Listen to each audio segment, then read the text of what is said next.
ప్రభు మనకు అనుగ్రహించినటువంటి ఈ మంచి సమయాన్ని, ఉన్నతమైనటువంటి కృపను బట్టి దేవునికి మహిమ కలుగును గాక. బైబిల్ గ్రంథంలో నుండి ఒక వాక్యాన్ని ఈ పూట మనం చదువుకుందాం. అదేమిటిని గమనించి చూస్తే, కీర్తనకారుడు తను రాస్తున్నటువంటి కీర్తనలో అనేకమైనటువంటి విషయాలను ఆయన చెప్తా ఉన్నాడు. అనుభవపూర్వకంగా ఆయన రాస్తా ఉన్నాడు. వాటిలో ఒక మాటని మనం గమనించుకున్నట్లయితే 32వ కీర్తన 7వ వాక్యంలో ఒక మాట రాస్తున్నాడు. 32వ కీర్తన 7వ చరణాన్ని గమనిస్తే అందులో ఆయన చెప్తున్నటువంటి మాట ఏమిటి అంటే, నా దాగు చోటు నీవే, శ్రమలో నుండి నీవు నన్ను రక్షించదవు అని చెప్తున్నాడు. దేవునికి మహిమ కలుగును గాక. ప్రియమైన దేవుని ప్రియులారా, ఈ మాటను బట్టి మనం గమనించి చూసినట్లయితే ఆయన అంటున్నటువంటి మాట, నా దాగు చోటు నీవే, శ్రమలో నుండి నీవు నన్ను రక్షించదవు అని చెప్తున్నాడు. ఎందుకని ఈ మాట చెప్తున్నాడు? ఎందుకని దేవుడు తనకు దాగే చోటని మాట్లాడుతున్నాడు? కారణం ఏమిటి అనేటువంటి విషయాన్ని మనం గమనించి చూసినట్లయితే, దేవుని యొక్క వాక్యాన్ని బట్టి సమృద్ధి అయినటువంటి ఆయన దేవుని సన్నిధిని అనుభవిస్తున్న ఆ విధానాన్ని బట్టి గమనించి చూస్తే ఆయన మాట్లాడుతున్నాడు, నా దాగు చోటు నీవే, శ్రమలో నుండి నీవు నన్ను రక్షిస్తావు, కాపాడుతావు అని మాట్లాడుతూ ఉన్నాడు.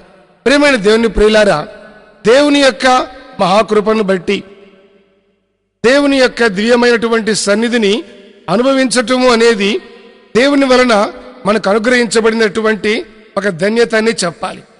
కానీ ఇక్కడ వాక్యాన్ని బట్టి మనం గమనించి చూసినట్లయితే, నా దాగు చోటు నీవే, శ్రమలో నుండి నీవు నన్ను విడిపించదవు అని దేవుని యొక్క వాక్యం చెబుతా ఉంది. ఎందుకని ఈ మాట అంటున్నాడు ఆయన? ఎందుకని నా దాగు చోటు నీవేనయ్యా అని చెప్తున్నాడు? శ్రమలో నీవు నన్ను విడిపిస్తావు, ప్రతి శ్రమ నుండి నీవు నన్ను తప్పిస్తావు, నా ప్రతి ఇబ్బందిలో నుండి నీవు నన్ను కాపాడుతావు అనేటువంటి మాటను ఎందుకు మాట్లాడుతున్నాడు అంటే, అనేక రకాలైనటువంటి శ్రమలు, సమస్యలు ఆయన జీవితంలో ఎదురైనట్లుగా దావీదును గురించి మనం బైబిల్ గ్రంథంలో చదవగలుగుతాం. అందుకని ఎదురైనటువంటి ప్రతి శ్రమను బట్టి ఆయన మాట్లాడుతున్నటువంటి మాట ఏమంటున్నాడు? అనుభవపూర్వకంగా గమనించి చూస్తే, నా దాగు చోటు నీవే, నేను దాగి ఉండే పరిస్థితి వచ్చింది. ఈయన దాగి ఉండి దేవుని సన్నిధిని అనుభవించేటువంటి పరిస్థితి, మనుషులకు మరుగైపోయే పరిస్థితి వచ్చింది. దాగి ఉండేటువంటి ఒక అనుభవము ఆయనకు ఎదురయ్యింది. అందువల్ల ఆయన అంటున్నటువంటి మాట ఏమిటి అని మనం గమనించి చూసినట్లయితే, నా దాగు చోటు నీవే, శ్రమలో నుండి నీవు నన్ను తప్పిస్తావు, కాపాడుతావు అని చెప్పి ఆయన మాట్లాడుతున్నాడు. కనుక మన వ్యక్తిగత ఆత్మ సంబంధమైన అనుభవాలలో ఆయన్ను బట్టి కొన్ని విషయాలను మనం గమనించి చూసినట్లయితే, దేవుని యొక్క వాక్యము తేటగా తనతో ఉన్నటువంటి అనుభవాలన్నింటినీ కూడా మనం కొన్ని సంగతుల్ని, ప్రాముఖ్యమైనటువంటి విషయాల్ని మనము గమనించగలుగుతాం. నా దాగు చోటు నీవు, శ్రమలో నుండి నీవు నన్ను తప్పిస్తావు. ఎందుకని దాగాలి? ఈయన దాగి ఉండేటువంటి పరిస్థితి ఈయనకు వచ్చింది. శ్రమలో భయంకరమైనటువంటి పరిస్థితులకు వెళ్ళిపోయిన అనుభవాలు ఈయన గారికి ఎదురయ్యాయి. అందువల్ల ఆయన చెప్తున్నటువంటి మాటను బట్టి మనం గమనించి చూస్తే, నా దాగు చోటు నీవై ఉన్నావు. దేవునిలో దాగి ఉన్నప్పుడు ఆపద వచ్చింది, శ్రమలలో ఉన్నాం. ఈ ఇరుకు ఇబ్బందులు అనేటివి ప్రతి మనిషి జీవితంలో సహజం. వాళ్ళ దగ్గరికి వీళ్ళ దగ్గరికి వెళ్ళి తలదాచుకోకుండా, నాకు కష్టం వచ్చింది, నాకు కాస్త సహాయంగా ఉండండి అని చెప్పి మనుషుల్ని ఆశ్రయించకుండా ఆయన అంటున్నాడు, నాకు ఎదురైన ప్రతి బాధ, శ్రమ, కలవరము, కన్నీళ్ల మధ్యలో నేను నీలో దాగి ఉంటా. నేను దాగు ఉండాల్సిన చోటు ఏదైనా ఉందంటే అది నా దేవునిలోనే, అది నీలోనే మాట్లాడుతున్నాడు. శ్రమలో ఉండి ఏది క్రీస్తులో దాగి ఉన్నందువల్ల, దేవునిలో మరుగై ఉన్నందువల్ల, మనుషులకు శ్రమ పెట్టే వారికి కనబడకుండా తను తాను దాచుకున్నందువల్ల ఆయన అంటున్నాడు, ఈ నా ప్రతి శ్రమలో నుండి నీవు నన్ను విడిపించి తప్పించి కాపాడతావు. దేవునికి మహిమ కలుగును గాక. నా ప్రతి శ్రమలో నుండి నువ్వు నన్ను తప్పించి కాపాడతావని చెప్పి దేవుని యొక్క వాక్యము ఆయన తేటగా దేవునితో ఉన్న సహవాసాన్ని గురించి, ఆయన మాట్లాడుతూ ఉన్నాడు. ప్రియమైన దేవుని ప్రియులారా, మన జీవితంలో కూడా అప్పుడప్పుడు కొన్ని సందర్భాల్లో దాగి ఉండే పరిస్థితులు ఎదురవుతాయి. ఎవరు కనపడకుండా దూరంగా వెళ్ళిపోదామనిపిస్తుంది. మనుషులకు మరుగైపోవాలని కోరుకుంటాం. ఎదురైన ప్రతి శ్రమలో ఎవరితో ఏమి చెప్పుకోవాలో, ఎవరితో పంచుకోవాలో, దేవుడితో కూడా పంచుకునే మనసు ఉండి లేనప్పుడు అన్నిటికీ, సమస్తానికి, లోకానికే మరుగైపోవాలని కోరుకుంటాం. కానీ మనుషులు ఆ విధంగా ఆలోచిస్తారు. ఎందువల్ల? దేవుడితో ఉన్నటువంటి తగిన సహవాసం అనేది తెలియకపోయినందువల్ల. కానీ కీర్తనకారుడు ఎవరో అంటే మనుషులతో కాకుండా సమస్త సహవాసాన్ని, ప్రతి విధమైన అనుభవాన్ని దేవునితోనే ఆయన సంపాదించుకున్న ఒక అనుభవం తనకుంది కనుక ఎదురైన ప్రతి ఆపదలో, ప్రతి శ్రమలో, కష్టములో ఆయన అంటున్నాడు, నీలో నేను దాగి ఉంటానయ్యా, నీలో మరుగై ఉంటాను, నీలో నేను మరుగై ఉంటాను, నా దాగు చోటు నీవే అని చెప్పి తాను దేవుడికి అప్పగించాడుతో తన బాధ అంతటిని కూడా దేవునితో చెప్పుకునే ఒక అనుభవానికి ఆయన వచ్చాడు. దేవునికి మహిమ కలుగును గాక. కనుక ప్రేమైన దేవుని ప్రియులారా, దైవ సంబంధమైనటువంటి విషయాలలో మనం ఎప్పుడైతే ఆత్మీయంగా అన్ని విధాలుగా క్రీస్తులో దాగి ఉండే అనుభవాన్ని సంపాదించుకుంటామో, దైవికమైనటువంటి అనుభవాలు మనం కలిగి ఉంటామో, అప్పుడు ఏం జరుగుతుంది అంటే ఆయనలో దాగి ఉన్నందువలన మాత్రమే శ్రమలో నుండి దేవుడు తప్పిస్తాడు. మనుషులకు అప్పగించుకుంటే ఏం జరుగుతుంది? శ్రమల పాలే కావచ్చు, మనం చెప్పలేం. కానీ దేవుడికి అప్పగించుకున్నందువల్ల ఆయన ఎందుకని ఈ పాట పాడుతున్నాడు, తన పాటలో ఈ మాటలు రాస్తున్నాడు అంటే ఆయనలో దాగి ఉన్నందువల్ల ప్రతి శ్రమ నుండి నన్ను తప్పించగలడు ఆయన మాత్రమే అంటున్నాడు. దేవునికి స్తోత్రం. మరి ఆపద, ఇబ్బంది, శ్రమ, కష్టకాలంలో నువ్వు ఎవరిలో దాగి ఉంటున్నావు? పలానా మనుషుల్ని గురిగా పెట్టుకున్నావా, లేకపోతే దేవుణ్ణి గురిగా పెట్టుకున్నావా? నువ్వు దేవుణ్ణి గురిగా పెట్టుకున్నట్టయితే నీ ప్రతి శ్రమలో ఆయనే నీకు తోడుగా ఉంటాడు. నీ సహాయానికి ఆయనే దిగి వస్తాడు. గనుక నీ ఆత్మీయ అనుభవాలలో ఇంతవరకు ఏ పరిస్థితుల మధ్యలో నీ ఉన్నా ఇక మీదట అలాంటి పరిస్థితుల మధ్యలో నీవు ఉండక నీ ప్రతి విధమైన అనుభవాన్ని దైవికంగా నువ్వు మలుచుకొని దేవునిలో దాగి ఉండే అనుభవాన్ని నువ్వు కోరుకోగలిగితే నిశ్చయంగా దేవుని వలన నీవు కృపను పొందుకుంటావన్న సంగతి వాస్తవం. దేవునికి స్తోత్రం కలుగును గాక. మరొక వాక్యాన్ని గమనిస్తున్నట్లయితే సామెతల గ్రంథము 22వ అధ్యాయము 3వ వాక్యం. సామెతలు 22:3లో ఏమని రాస్తున్నాడని చూస్తే, బుద్ధిమంతుడు అపాయం వచ్చుట చూచి దాగి ఉంటాడు. బుద్ధిమంతుడైతే అపాయం రావటం గమనించి దాగి ఉంటాడు జాగ్రత్తగా. బుద్ధి లేని వాడు అనుకోండి, జ్ఞానము లేని వ్యక్తి అనుకోండి, ఏ మాత్రం మంచి చెడు ఆలోచించకుండా వెళ్ళి ఆపదలు పడిపోతాడు. ఆపద నుంచి విడిపించేవాడు ఎవరు లేరు. మనిషికి బుద్ధి, జ్ఞానము ఎంత మాత్రము కలిగి ఉన్నాయన్న సంగతిని ఈ ఆపదలు తప్పించుకోవటము, ఆపదలో పడిపోవటము, వాటిని బట్టి మనం అర్థం చేసుకోవచ్చు. కనుక ప్రేమైన దేవుని ప్రియులారా, మరి నువ్వు దాగి ఉండే పరిస్థితుల్లో ఉంటున్నావా, లేకపోతే ఆలోచించకుండా వెళ్ళి ఆపదలో పడిపోయే పరిస్థితుల్లో నీవు కొనసాగుతున్నావా? చాలా మంది ఆపదలో పడతారు. ఈ విధంగా చేయకుంటే బాగుండేదే, ఈ ఆపద నాకు వచ్చేది కాదు అనుకుంటారు. మరలా అదే సమయోచితమైన ఆలోచన లేక పడిన ఆపదలోనే మరలా పడిపోతుంటారు. అలవాటైపోతుంది జీవితం. ఈయన అంటున్నాడు, బుద్ధిమంతుడు అపాయం వచ్చుట చూచి వాడు దాగి ఉంటాడు, ఆలోచిస్తాడు. ఎక్కడికి వెళ్తున్నాను, నా పరిస్థితి ఏమిటి, నా స్థితిగతులు ఏమై ఉన్నాయి, నా ఆలోచన ఏ విధంగా ఉంది, నా అడుగు ఎక్కడ పడుతుంది అనే జ్ఞానంతో ఆలోచన చేసి అజ్ఞానంగా నడుచుకోకుండా తను కాపాడుకునే అనుభవాన్ని కలిగి ఉంటాడని చెప్పి వాక్యం అంటుంది. కనుక మన వ్యక్తిగత ఆత్మ సంబంధమైన అనుభవాలలో ఎలాంటి పరిస్థితులు అయినప్పటికీ వాక్యము చెప్పినట్లుగా నా దాగు చోటు నీవే. శ్రమ, కష్టము, ఇబ్బంది, ప్రతి ఆపదలో వాళ్ళ దగ్గరికి వీళ్ళ దగ్గరికి వెళ్ళి మనం చెప్పుకుంటాం, నా పరిస్థితి ఎట్లా ఉంది, నాకు సహాయం చేస్తారా? మన జీవితంలో ఏ ఒక్కరు మన సహాయానికి రారు, యేసయ్య తప్ప.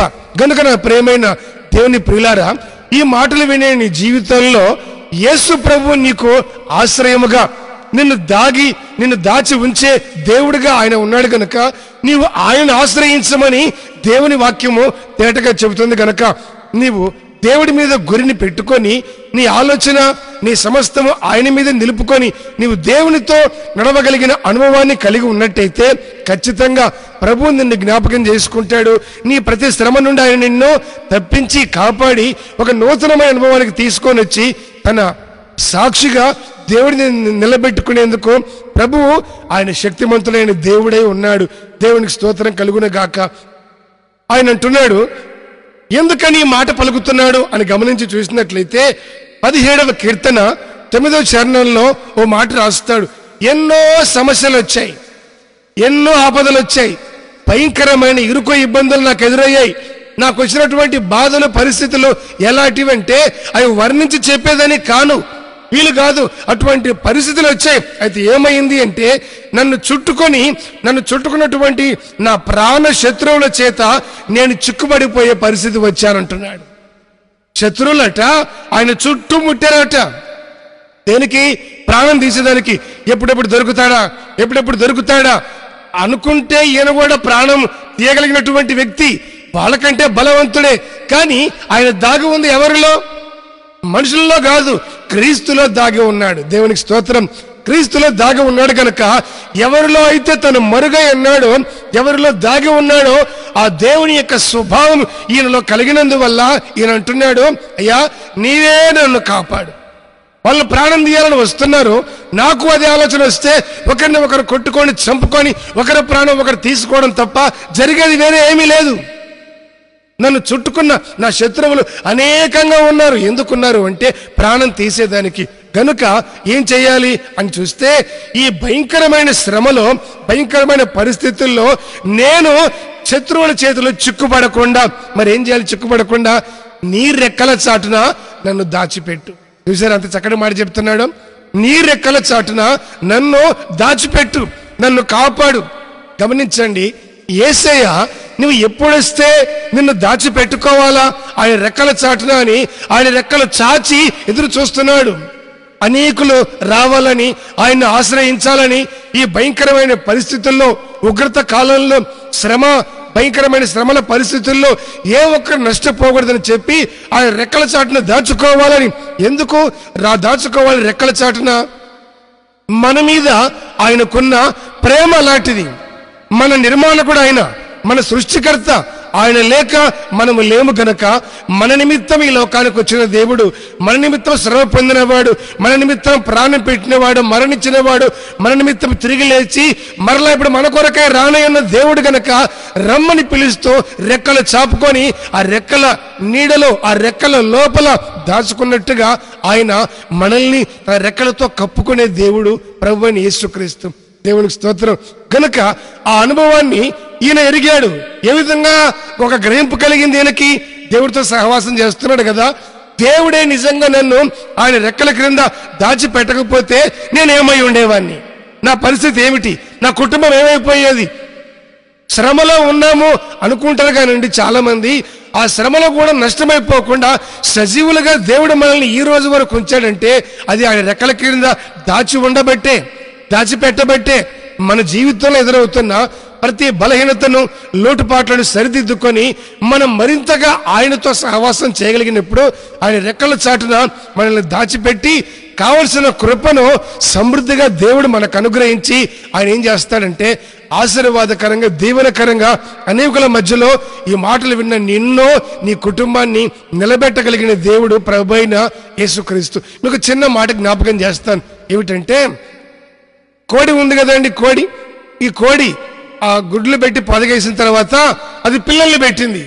పిల్లల్ని పెట్టిన తర్వాత ఈ పిల్లల్ని విడిచిపెట్టి, చిన్న పిల్లల్ని విడిచిపెట్టి ఆ తల్లి కోడి ఒక క్షణమైనా ఉంటుందా? కాసేపైనా అది ఉండగలుగుతుందా? ఉండలేదు. కారణం ఏమిటంటే ఎప్పుడు దాని మనసంతా పిల్లల మీదే. అది పొదిగింది మొదలుకొని నేను మేత తినాలి కదా, నాకు ఆకలి అవుతుంది కదా, పొద్దాకి గుడ్ల మీద కూర్చోవాలా ఆలోచిస్తుందా? పొర్రపాటున కూడా అది వాటిని వదిలిపెట్టి పోదు. అది పిల్లల్ని తయారు చేసిన తర్వాత వాటన్నిటినీ వెంట పెట్టుకొని గుంపుగా ఎటు వెళ్ళినా ఆ బిడ్డల్ని కంటికి రెప్పవలే కాపాడుకుంటూ వాటికి మేత పెట్టి వాటిని చూసుకుంటూ అంత ప్రేమగా చూపిస్తుంది పక్షి తన పిల్లల మీద. ఏ కాకో గద్ద వచ్చిందనుకోండి, ఒక్క ఒక్క పిల్ల కూడా బయట కనపడదండి, మొత్తం వెళ్ళి రెక్కల చాటున దాక్కుంటాయి. అన్నిటిని కప్పేస్తుంది, నా దగ్గర ఎవరు లేరు అన్నట్టుగా. ఈ పెద్దదాని జోలిక అది రాలేదు. ఈ పిల్లలన్నిటిని రెక్కల చాటున దాచిపెట్టుకొని రెక్కలతో కప్పేసుకొని అన్నిటిని మరుగు చేసుకుంటుంది. కోడి ఆ విధంగా పిల్లల్ని పెంచుకుంటూ ఉంటే గద్ద వచ్చిందట. గద్ద రాగానే ఈ పిల్లలు వాటి మేతలు హడవళ్ళు పడిపోయాయి. ఈ తల్లి పిలుస్తుందట, రండి రండి, శత్రువు వచ్చాడు, వాడి ప్రాణం తీస్తాడు, తీసుకెళ్లిపోతాడు, చంపేస్తాడు, రెండమ్మా వచ్చేయండి వచ్చేయండి అంటే ఈ పిల్లలన్నీ ఆ తల్లి స్వరాన్ని విని పరిగెత్తుకుంటూ వచ్చి రెక్కల కింద దాక్కుంటున్న ఒకదాని తర్వాత ఒకటి.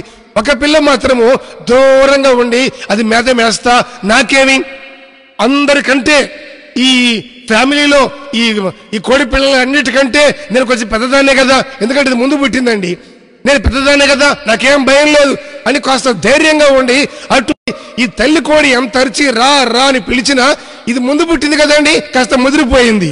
ఇక రమ్మంటే రాకుండా నిర్లక్ష్యంగా ఇటు ఇటు తిరుగుతూ ఆ శత్రువు కంటబడింది.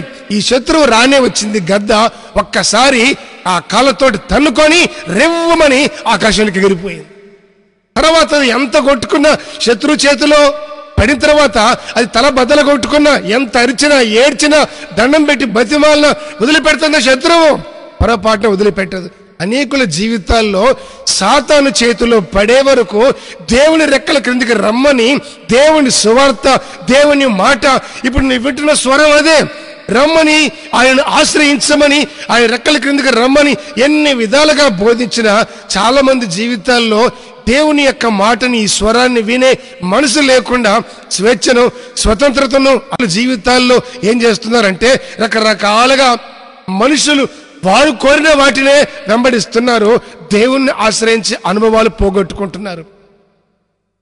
ఎంత బతిమాలిన తల్లి అది చూడకుండా వినకుండా తనకు నచ్చినట్టుగా ఉంటూ చివరికి శత్రువు చేతిలో పడిపోయింది. నీవు దేవుడి చేతిలో ఉన్నావా లేకపోతే శత్రువు చేతిలో ఉన్నావా? నువ్వు ఎప్పుడైతే శత్రువు చేతిలో పడతావో ఇక మరలా వాడు నిన్ను దేవుడి దగ్గరికి పొరపాటును కూడా రానివ్వడు. నీ పనిని వాడి చేతిలోనే ముగించేస్తాడు. నువ్వు దేవుని రెక్కల క్రింద ఉన్నావా, ఆయన దాచిపెడతాడు, కప్పుతాడు. శత్రువు ఎంత వెతికినా నీ కోసము వాడికి కనబడకుండా మరుగు చేసి ఆయన రెక్కల క్రింద దాచిపెడతాడు. ఇదే మాట ఈ కీర్తనకారుడు మాట్లాడుతున్నట్టుగా మనం చదువుకున్నాం. ముందుగా ఏమని, నా ప్రాణాన్ని తీయాలని అనేకులు చుట్టుముట్టారయ్యా, అనేకులు వెంబడిస్తున్నారు, అంతటి శత్రువులు ఎక్కువైపోయారు. అయితే నేను వారి చేతిలో పడి నష్టపోకుండా నీ రెక్కల క్రింద నాకు ఆశ్రయం ఉంది కదా, ఆ రెక్కల క్రింద నీ రెక్కల చాటున నన్ను దాచిపెట్టినాయనా అని ప్రార్థన చేసి ప్రభుత్వం మొదలుపెట్టి ఆ మాటలను పాటలుగా రాసుకొని ఈ కీర్తనలో చక్కగా పాడుకుంటున్నాడు. కనుక ప్రియమైన దేవుని ప్రియులారా, నీవి ఏ స్థితిలో ఉన్నావు, నీవు ఏ విధమైనటువంటి అనుభవాల మధ్యలో ఉన్నావు? దేవుని రెక్కల క్రింద ఈ రోజున ఇలాంటి పరిస్థితులు మనం ఉన్నామే, ఎటు చూసినా బయటికి వెళ్ళాలంటే భయం.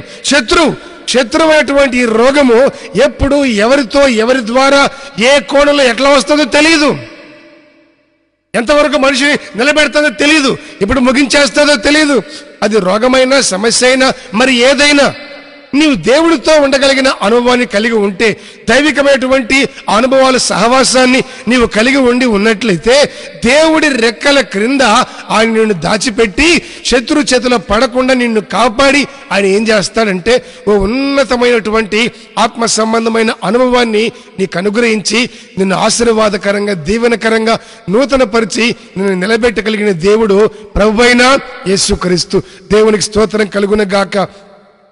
మరొక విషయాన్ని మనం గమనించినట్లయితే యెషయా గ్రంథము 26వ అధ్యాయము 21వ వాక్యాలు రాస్తాడు. యెషయా 26:21 ఏమని అని గమనించి చూసినట్లయితే, నేను వెళ్ళి నీ అంతఃపురంలో ప్రవేశించు, నీ తలుపులు వేసుకో, నీ గదిలోకి వెళ్ళిపో. కారణం ఏమిటంటే బయట ఉగ్రత ఉంది, భయంకరమైన ఉగ్రత. ఈ ఉగ్రత తీరిపోయే వరకు, ఈ శ్రమ ముగించబడే వరకు కాసేపు నీవు దాగి ఉండు, మరుగై ఉండు. ఉగ్రతకి, రోగానికి, తెగులుకు, సమస్యకి, అసమాధానానికి, శత్రుత్వానికి మరుగై ఉండి నువ్వు దాగి ఉండు. వాటికి నువ్వు కనబడొద్దు. వాటి కంటబడ్డావో అవి నిన్ను ఈడ్చుకొని పోతాయి, అవి నిన్ను ఏలుతాయి, వాటి ఇష్టం వచ్చినట్టుగా నీ పట్ల ప్రవర్తిస్తాయి.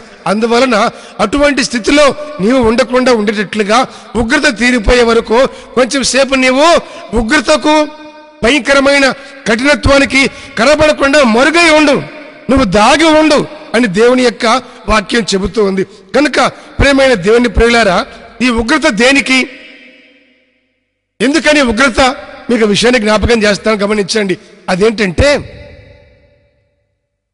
మన పితరులైనటువంటి ఇశ్రాయేలీయులు ఐగుప్తును విడిచిపెట్టి సముద్రాలు దాటి అరణ్య మార్గాలు నడిపించబడుతూ దేవునితో పోషించబడుతూ వాళ్ళు కొనసాగుతున్నటువంటి ఆ దినాలలో వారందరూ కూడా ఎరుకో ప్రాంతానికి రావాల్సిన సమయం అది. ఎరుకో ప్రాంతానికి చేరవలసిన ఆలోచన వాళ్ళు కలిగి ఉన్నారు. ఎరుకో చేరేదానికి ముందుగా, ఎరుకో స్వాధీనపరచుకునేదానికి ముందుగా ఏం చేశారంటే, వాళ్ళు వెళ్ళి ఆ ప్రాంతాన్ని వేగు చూడాలి. ఆ ప్రాంతం ఎట్లా ఉంది, మనము ఉండి బ్రతికేదానికి అనువుగా ఉందా లేదా, ఆ పట్టణంలో ఉన్న మనుషులు ఎలాంటి వాళ్ళు, బలవంతులా బలహీనులా, వాళ్ళని మనం గెలుస్తామా, మనల్ని వాళ్ళు గెలుస్తారా, ఏ విధంగా ఉంది పరిస్థితి అని చెప్పి ఆలోచించుకునేదానికి, విషయాన్ని తెలుసుకునేదానికి, వేగు చూసేదానికి ఆ ప్రాంతానికి వెళ్ళారు.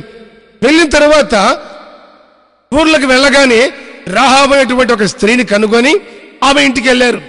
ఆమె ఇంటికి చేరగానే వాళ్ళు ఆమెతో మాట్లాడుతున్నప్పుడు ఆమె వారితో చెప్పిన మాట ఏమిటంటే, అయ్యా, మీరు ఈ ఎరుకోని స్వాధీనపరుచుకునేదానికి ఒకరోజు వస్తారని మాకు తెలుసు, మేము ఆలోచన చేసుకున్నాం, మా పట్టణం అంతా ముందుగానే మేము విషయాన్ని తెలుసుకున్నాం, ఒకరోజు వస్తారు, దీన్ని స్వాధీనపరుచుకుంటారు, ఇదంతా మీ వశంలో ఉంటుంది అని మాకు తెలుసు, మేము ముందుగానే అనుకున్నాం. ఎందుకు అనుకున్నారు అట్లా? మీరు ఆరాధించే దేవుడు మీ ఎదుట సముద్రాలను విడగొట్టాడు. మీరు ఆరాధించే దేవుడు మీ ఎదుట మీ కళ్ళ ముందు శత్రువులను పడగొట్టాడు. వాళ్ళే సామాన్యులు కాదు, గొప్ప గొప్ప వాళ్ళు, ప్రపంచంలో పేరు పొందిన వాళ్ళు. అలాంటి వారిని మీ కన్నుల ఎదుట మీరేమి చేయకుండా ఊరక నిలబడి చూస్తూ ఉండగానే మీ కళ్ళ ముందు వాళ్ళని ఆయన అంతమొందించిన దేవుడు. ఆయన ఇచ్చిన ఆహారంతో మిమ్మల్ని బలపరిచి సంతృప్తి పరిచాడు. దేవుడు చేసిన కార్యాలు, నీ పట్ల జరిగిన అనుభవాలు మేము విన్నప్పుడు మా గుండెలు కరిగిపోయాయి, మాకు భయం కలిగింది. అనుకున్నాం అప్పుడే, ఒక రోజు ఖచ్చితంగా మీరు మా దగ్గరికి వస్తారు, ఈ ప్రాంతాన్ని, పట్టణాన్ని సమస్తము స్వాధీనపరుచుకుంటారు అని అనుకొని మాట్లాడిన తర్వాత ఆమె చెప్పింది, తన ఇంటికి వచ్చిన వాళ్ళిద్దరితో కూడా యెహోషువ కాలేబుతో చెప్పిన మాట ఏమిటంటే, నేను మిమ్మల్ని దాచిపెట్టి తప్పించి కాపాడుతాను, అయితే మీరు ఇక్కడికి వస్తారే దీన్ని స్వాధీనపరుచుకునేటప్పుడు, అప్పుడు నన్ను, నా ఇంటి వారిని బ్రతకనివ్వండి అని చెప్పి వాళ్ళతో ఒక ఒప్పందం చేసుకుంది. వాళ్ళు కూడా మమ్మల్ని అప్పగించకుండా మమ్మల్ని తప్పించి కాపాడేవు గనక ఈ ప్రాంతం మీదకి ఉగ్రత వచ్చినప్పుడు నీ ఇంట్లో ఎవరుంటారు, ఎవరింట్లో వాళ్ళు కాదు, నీ ఇంట్లో ఎవరుంటారు, నీ ఇంటికి నీ తండ్రి ఇంటి వారిని ఎందరు తీసుకొచ్చి దాచుకుంటావో, నీ ఇంట్లో ఉన్న వాళ్ళందరూ నీకు కలిగింది సమస్తము సురక్షితంగా ఉంటుంది, నీకు ఏ నష్టం జరగదు. ఈ ఇల్లు దాటి బయటికి వెళ్ళిపోయావా, నీవు గాని, నీ ఇంటి వారు, నీ తండ్రి ఇంటి వారు, ఎవరికైనా, ఎవరి ప్రాణానికైనా మేము జవాబుదారి కాదు, ఉత్తరవాదులము కాం అని చెప్పి ఒప్పందం చేసుకొని వాళ్ళు వెళ్ళిపోయారు. అనుకున్నట్టుగా తిరిగి రానే వచ్చారు. ఈ ఎరుకో ప్రాంతాన్ని, దానిలో ఉన్న సమస్తాన్ని మొత్తం నిర్మూలమైపోయాయి, ఏమీ లేకుండా. అయితే దేవుని వాక్యం చెబుతున్నటువంటి వాస్తవం ఏమిటంటే, రాహాబు ఆమె సంతతి, మా కుటుంబపు వారట ఈ రోజు వరకు ఇశ్రాయేలు మధ్యలో జీవిస్తూనే ఉన్నారట. దేవునికి స్తోత్రం కలుగును గాక. ఆమె కుటుంబం వారు, ఆమె సంతతి వారు, తన బంధువర్గం అంతా కూడా ఈ రోజు వరకు ఇశ్రాయేలు మధ్యలో వాళ్ళు జీవిస్తూనే వాళ్ళ మధ్యలో సంచరిస్తున్నారు. ఎందుకని? ఆ ఉగ్రత దినాన వీళ్ళు తప్పించబడ్డారు గనక. ఈ భయంకరమైన ఉగ్రత దినాన నీవు కూడా దేవుని రెక్కల క్రిందికి, సంఘ సహవాసానికి, దేవుని వాక్యముతో నడిపించబడుతూ దైవ సహవాసంలో, దైవ సన్నిధిలో నీవు ఉండి ఉన్నట్లయితే ఖచ్చితంగా ఉగ్రత అనేది ఒక రోజున, భయంకరమైనటువంటి పరిస్థితులు ఏవి ఎదురైనా కూడా దేవుడు నిన్ను ఆయన దాచిపెట్టి రెక్కల క్రింద కప్పుకొని నిన్నో మరుగు చేసి ఆ ఉగ్రత అంతా అయిపోయిన తర్వాత సురక్షితంగా నీవు బయటకు వస్తావు, నీవు సంతోషంగా ఉంటావు. ఆనందంగా ఉంటావు గనుక ఆయన రెక్కల క్రింద దాగి ఉండే ఆ అనుభవాన్ని నీవు సంపాదించుకోవాలి. దేవునికి మహిమ కలుగును గాక. చివరిగా ఒక మాట జ్ఞాపకం చేస్తానండి.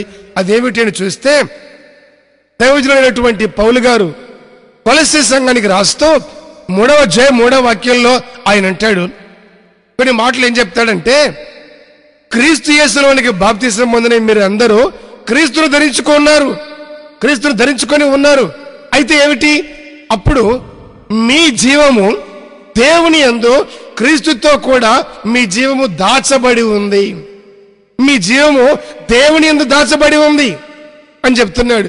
ప్రేమైన దేవుని ప్రియులారా, నీ జీవము దేవుని యందు దాచబడి ఉందా, లేకపోతే సాతాను వశములో ఉందా? నీ జీవము ఎవరిలో ఉంది?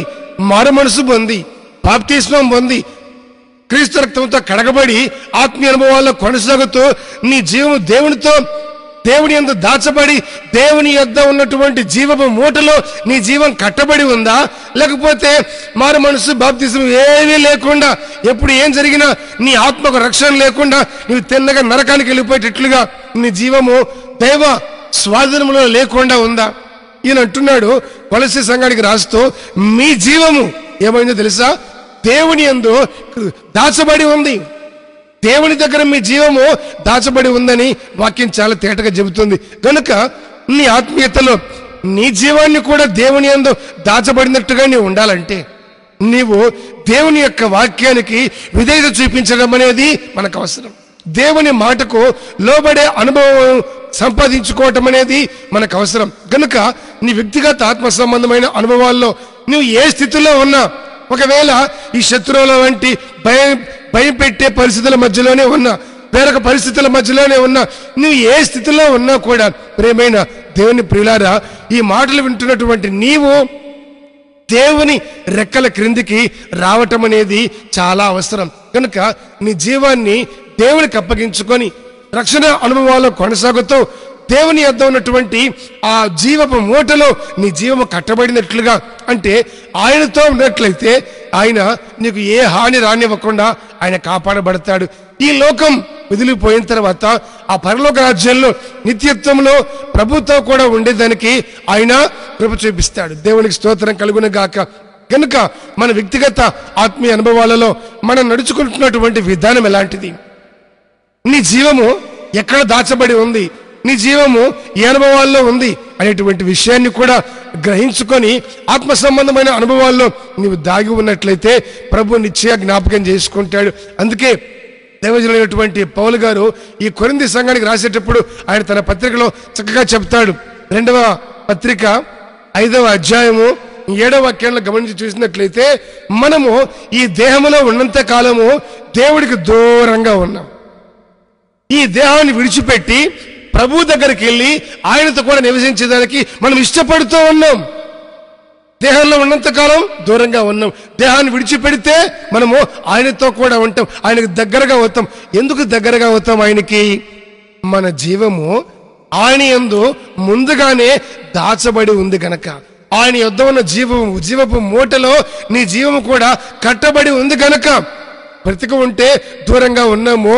యేసు ప్రభువుని నమ్ముకొని భక్తిని చేస్తూ ముందుకు కొనసాగుతున్నాం. అదే ఈ జీవితం ముగించుకుంటే ఏమవుతుంది? జీవం ఆయన యందు దాచబడి ఉంది కనుక మనం ఆయనతో కూడా ఉంటాం, ఆయనకు దగ్గరగా ఉంటాం. కనుక నీవు ఒకవేళ దేవుడికి కాకుండా సాతానుకు దగ్గరగా ఉంటే నీ జీవితాన్ని మలుచుకొని మలుపు తిప్పుకొని నూతనమైన మార్పును నీవు కోరి ఆశించినట్లయితే దేవుని వాక్యం దైవజనుడైనటువంటి దావీదు పలికినట్లుగా, నా దాగుచోటో నీవే, శ్రమలో నుండి నీవు నన్ను తప్పిస్తావు, నా శ్రమలో నుండి నీవు నన్ను కాపాడుతావు.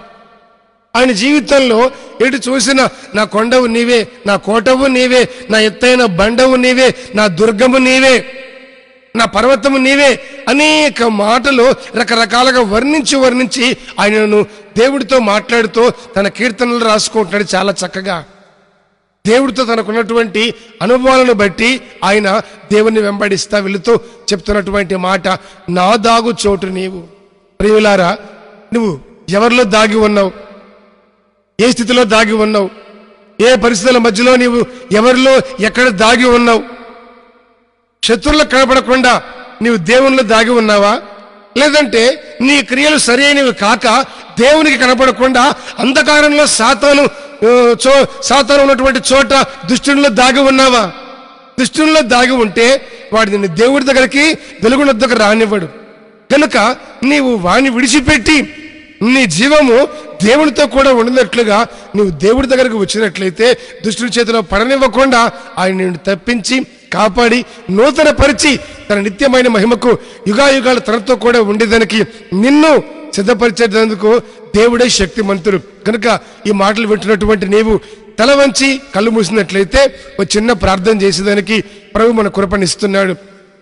సమస్త విషయాలన్నిటినీ నువ్వు పక్కనే పెట్టి నీ జీవితాన్ని నూతన పరుచుకొని ఒక నూతనమైన అనుభవాన్ని కలిగి ఉండి దైవికమైన అనుభవాలలో పాలి భాగస్తునిగా ఉండేదానికి నీ మనసును దేవునితో అప్పగించుకొని దేవునికి అప్పగించుకొని నడవగలిగితే నిశ్చయంగా ఆయన నిన్ను తన రెక్కల చాటున దాచి భద్రపరిచి నా దాగు చోటు నీవే అని నువ్వు చెప్పేటట్లుగా ఆయన నీకు కృపనిచ్చి ఆశ్రయముగా ఉండి ఆయన నిన్ను దాచి భద్రపరుస్తాడు. నీ ప్రతి శత్రు భయం నుండి నిన్ను తప్పించి కాపాడుతాడు. ఇటు కృప దేవుడు మనకు అనుగ్రహించును గాక. ఆమేన్. తల వంచండి, కళ్ళు మూయండి. ప్రేమ కలిగిన తండ్రి, కరుణా సంపన్నుడా, కృపా వాత్సల్య పూర్ణమైన దేవా, పరిశుద్ధమైన మీ నామానికి స్తోత్రము చెల్లిస్తున్నాం. ఈ మాటలు విన్న ప్రతి ఒక్కరి జీవితాన్ని మీ కృపలో దాచి భద్రపరచమని వేడుకుంటున్నాం. శ్రమలో దాచి ఉంచే దేవుడవు, ఆపత్కాలంలో నీ రెక్కల చాటున దాచిపెట్టే దేవుడవు, నా దాగు చోటు నీవే అని కీర్తనకారుడు పలికినట్లుగా ఈ మాటలు వింటున్నటువంటి ప్రతి వారి జీవితంలో ఏ ఏ సమస్యలు ఉన్నాయో, ఏ ఏ పరిస్థితులు ఉన్నాయో, ఏ ఏ అనుభవాలు ఎదురవుతూ ఉన్నాయో వాటన్నిటినీ వారు ఆశించినట్లుగా వాటి నుంచి విడిపించి కృపనిచ్చి క్షేమాన్ని కలగజేసి ఈ కృపలో దాచి భద్రపరచమని దయగల కృపగల మీ హస్తాలకు సమర్పించుకుంటున్నామయ్యా. కోడి తన పిల్లలు తన రెక్కల చాటున దాచి భద్రపరిచేవాడా, మీకు స్తోత్రాలు చెల్లిస్తున్నా.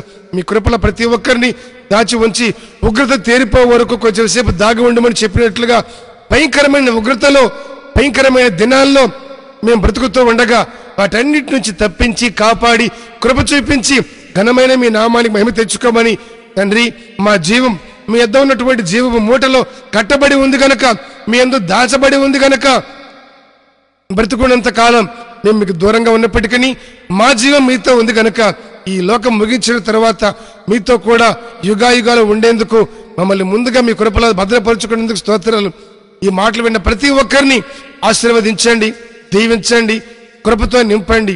మహిమ కలిగిన మీరు ఆకడ కొరకు సిద్ధపరచబడినట్లుగా తాగి ఉండుటకు మీ రెక్కల క్రిందికి తీసుకొని రమ్మని, ప్రతి వారిని చేర్చుకోమని, నూతనమైన కృపతో నింపమని, ఘనత మహిమ ప్రభావాలు మీరు పొందుకోమని మీకు మాత్రమే ఆరోపించుకుంటూ నజరేయుడైన యేసుక్రీస్తు పరిశుద్ధ నామాన ప్రార్థించి వేడుకొనుచున్నాము తండ్రి. ఆమేన్. అందరికీ ప్రభు నామములో వందనాలు. ప్రభు కృప మీకు తోడై ఉండును.